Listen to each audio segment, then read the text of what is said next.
At my graduation party, my dad toasted and said, "Let's celebrate the real success, your sister's new job." My mom nodded.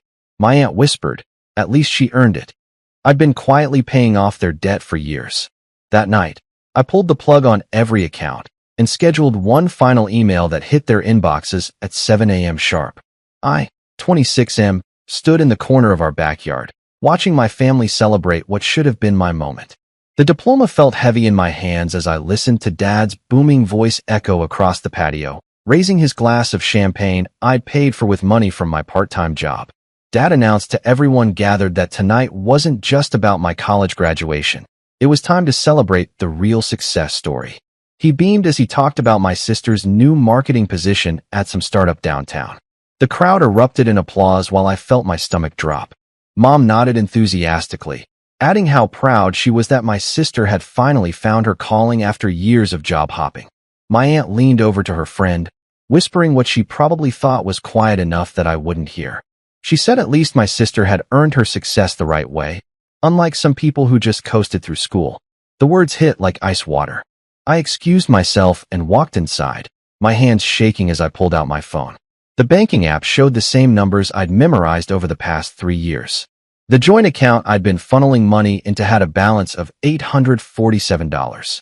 Tomorrow was the first of the month, which meant the mortgage payment, car loans, and credit card minimums would hit. All payments I'd been covering while living in a studio apartment and eating ramen 4 nights a week. The irony wasn't lost on me. While my family celebrated my sister's $45,000 salary, they had no idea I'd been making $78,000 from my internship that turned into a full-time remote position during my senior year. They thought I was just another broke college student getting help from mom and dad. In reality, I'd been the one keeping their house from foreclosure. It started during my sophomore year when Dad lost his job at the manufacturing plant. Mom worked part-time at a daycare, bringing home maybe $800 a month. My sister had dropped out of community college to pursue her dreams of becoming an influencer, which mostly involved expensive photography equipment and designer clothes for her Instagram posts. I watched them struggle for months before quietly stepping in. I told them I'd gotten a small scholarship that came with a monthly stipend, and I could help with a few bills. What I didn't mention was that I'd landed a lucrative internship with a tech company and was working 30 hours a week while carrying a full course load. The small help turned into paying their mortgage when Dad's unemployment ran out. Then it became covering the car payments when Mom's hours got cut. Eventually, I was paying for groceries, utilities, and even my sister's phone bill. My parents thought I was just contributing a few $100s here and there from my scholarship money. Walking back outside, I caught the tail end of another conversation. Mom was telling our neighbor about how responsible my sister had become, how she'd really matured and was ready to take on adult responsibilities. She mentioned how proud they were that both their children were finally becoming independent. Independent. The word echoed in my head as I thought about the $30,000 I'd quietly transferred to their accounts over the past year and a half. Money that could have paid off my student loans entirely. Money that could have gotten me a decent apartment instead of the converted closet I called home. My sister approached me with a drink in her hand, telling me she hoped I'd learned something from watching her success. She said it was important to work hard and not expect handouts from family. She'd always been the responsible one, she explained, and now it was my turn to figure out how to make it in the real world. I nodded and congratulated her on the job, asking about the salary and benefits.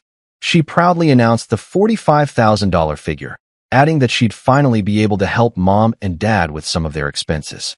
It was time for her to give back to the family that had supported her dreams. The supporting their dreams comment made my vision blur for a moment. I excused myself again and went to my childhood bedroom, where I kept my laptop for when I worked from their house. I sat on the bed where I'd spent countless nights balancing spreadsheets and managing their finances while they slept peacefully downstairs. Opening my banking apps, I started making changes. First, I removed my name from all the joint accounts. Then I canceled the automatic transfers I'd set up to cover their monthly bills. Each click felt like lifting a weight off my chest. I opened my email and began typing a message, scheduling it to send at 7 in the morning. I wanted them to read it with their coffee when they were alert enough to fully understand what I was saying. The email detailed every payment I'd made over the past 3 years. I attached screenshots of bank transfers, receipts for groceries I'd paid for, and documentation of every bill I'd covered. I explained that I'd been working full-time while finishing school, and that my mysterious scholarship was actually my salary from a job I'd landed through my own networking and hard work. I wrote about the nights I'd stayed awake until 3 in the morning, finishing assignments after working 8-hour days, so I could afford to keep their lights on.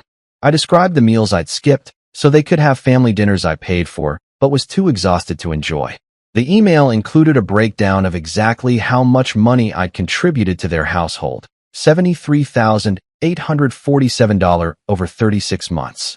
I noted that this amount could have eliminated my student debt and provided me with a substantial emergency fund as I started my career.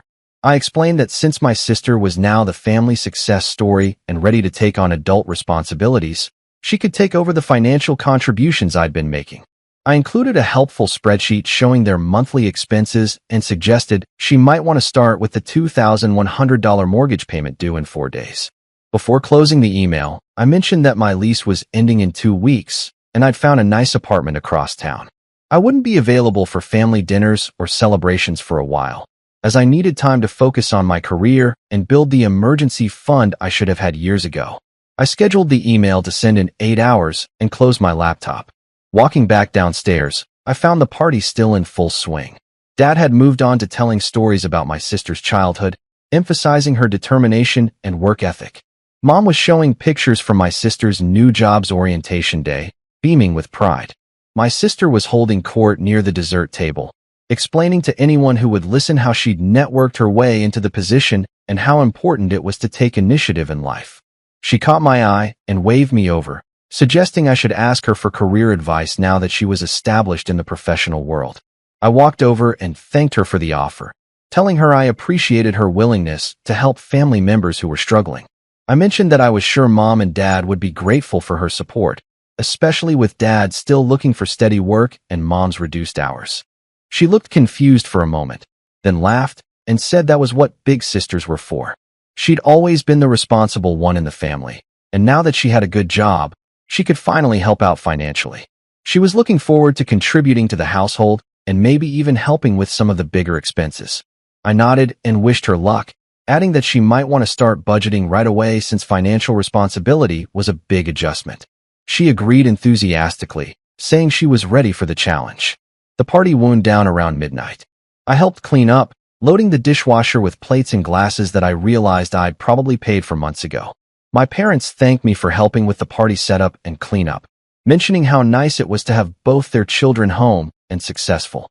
Dad pulled me aside before I left, telling me he hoped I'd learned something from watching my sister's journey to success. He said it was important to be self-reliant and not depend on family for financial support.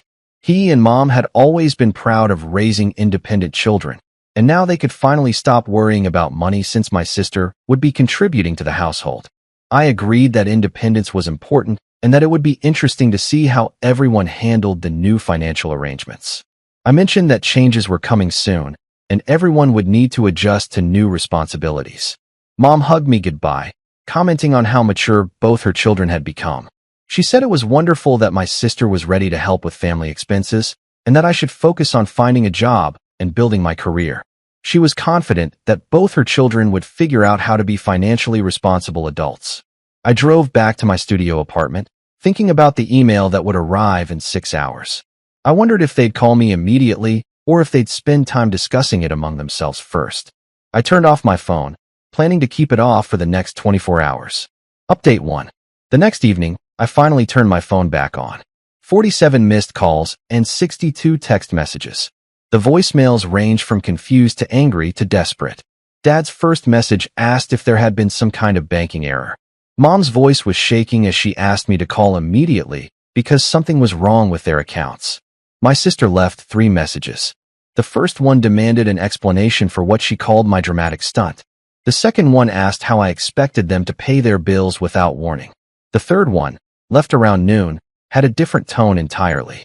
She asked if we could talk because she'd been looking at the numbers I'd sent, and she wanted to understand the situation better. I listened to all the messages before reading the texts. Most were variations of the same themes: confusion, anger, and requests for explanation.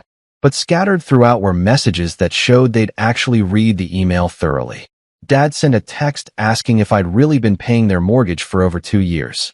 Mom asked how I'd managed to work full-time while finishing school. I decided to respond to one person, my sister. I sent a simple text saying I was willing to talk if she had genuine questions about the situation. She called within minutes, her voice much quieter than usual. She asked if the numbers in my email were accurate, and I confirmed they were. She wanted to know how I'd managed to earn that much money while in school, so I explained the internship and how it had developed into a full-time remote position. She was quiet for a long moment before asking why I'd never told them about the job. I explained that initially, I'd wanted to help without making them feel bad about accepting money from their college-age son. As time went on, it became clear that they preferred thinking of me as the kid who still needed their guidance while my sister was the responsible adult. She asked what I expected to happen now, and I told her the truth. I expected them to handle their own expenses like most adults do. If she wanted to help financially, as she'd mentioned at the party, that was between her and our parents. She pointed out that her salary wasn't enough to cover what I'd been paying, and I agreed that it wasn't. I suggested they might need to make some difficult decisions about their lifestyle and expenses, which was a normal part of financial planning. The conversation ended with her asking if I'd consider helping with just the mortgage while they figured things out. I told her I'd already figured things out. I was moving forward with my own life and finances. I wished her luck with her new responsibilities. Update 2. 3 days later, I received an email from Dad. It was formal and carefully written, clearly drafted with input from Mom and my sister. They acknowledged that they'd been wrong to downplay my contributions at the graduation party and that they hadn't realized how much I'd been helping financially. The email included an apology for not recognizing my achievements and for taking my support for granted. They asked if we could meet to discuss a plan for moving forward that would be fair to everyone involved.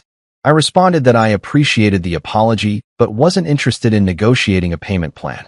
I explained that I'd spent 3 years sacrificing my own financial security to support their lifestyle choices, and now I needed to focus on rebuilding my emergency fund and planning my own future.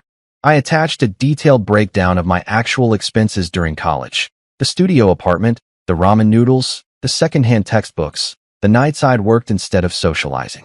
I wanted them to understand exactly what their financial freedom had cost me. 2 weeks later, I moved into my new apartment.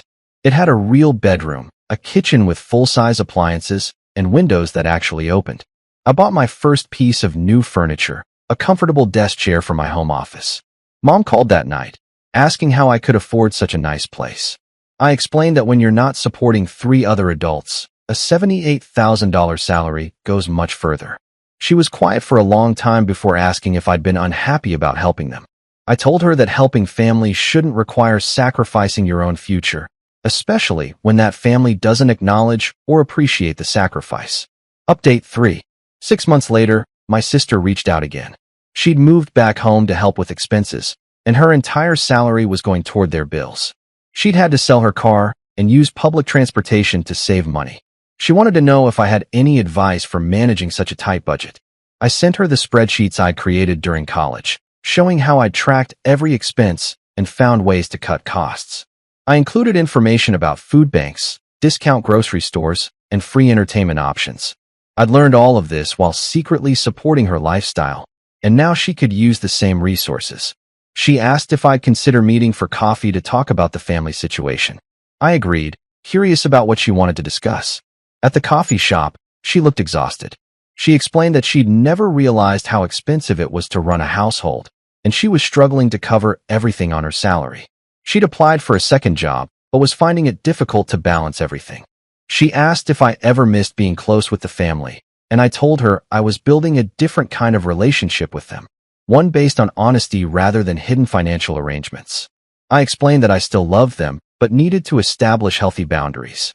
She wanted to know if I'd consider helping occasionally with emergency expenses, and I told her that depended on whether they acknowledged that any help would be a gift, not an obligation. I wasn't their backup plan anymore. The conversation ended with her asking what I'd learned from the whole experience. I told her I'd learned that helping people who don't appreciate it doesn't actually help anyone. Real support means helping people become independent, not enabling them to avoid responsibility. As I drove home to my comfortable apartment, I thought about the graduation party 6 months earlier. The diploma that had felt so heavy that night was now framed on my office wall, next to a photo from my new job's welcome reception. The email I'd scheduled that morning had changed everything. Not just my relationship with my family, but my understanding of my own worth. Sometimes the most loving thing you can do is stop enabling the people you care about and start taking care of yourself. My phone buzzed with a text from my sister, thanking me for the coffee and the budgeting spreadsheets. She said she was learning to appreciate the value of money in a way she never had before. I smiled and put the phone away. Some lessons are worth learning, even when they're difficult, especially when they're difficult.